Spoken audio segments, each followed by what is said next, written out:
Minnesota Vikings making some big-time clerical moves today as they renegotiated the contract of veteran left tackle Riley Reiff to give the former Hawkeye a $1 million bonus.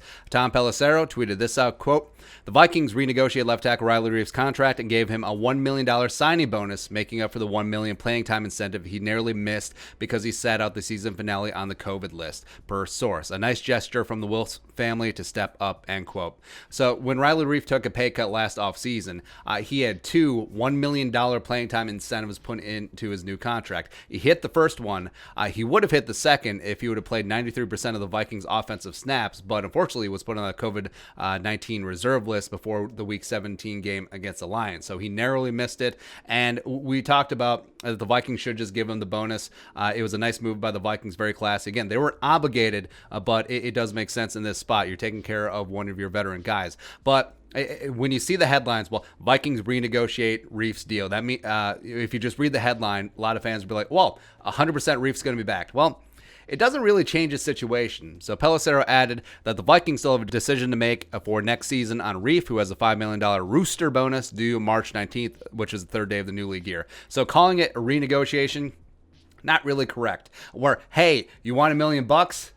Yes. Not really much negotiation going on there, but he still has a base salary of $6.65 million in 2021. And like Pelissero mentioned, the $5 million roster bonus is not guaranteed, but is due on the third day of the new league year, March 19th.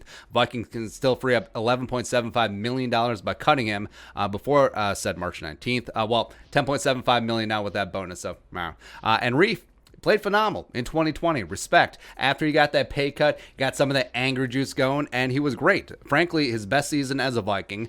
He was sublime in pass blocking, only allowed 21 pressures and one sack this year of 567 pass blocking reps. Only had one penalty, and his 74.9 PFF pass blocking grade was 12th best in the NFL amongst left tackles. Frankly, it should have been better. I had no complaints about Riley Reiff this year, and Reiff was certainly not the problem up front for the Vikings. And by the way, he did all this with Dakota Dozier right next to him, which so even though we throw around, hey, Ezra Cleveland is a left tackle, let the unicorn prance around and do those things, as well as, hey, Orlando Brown Jr., come on in, purple to purple, woo! Or the loveliness of Christian Darrisaw potentially at 14. I get it. But Reiff back next year, I can't be mad at it. I certainly cannot. Now, maybe the $1 million bonus was a little bit of strategery, and they're priming the pump to get negotiations going.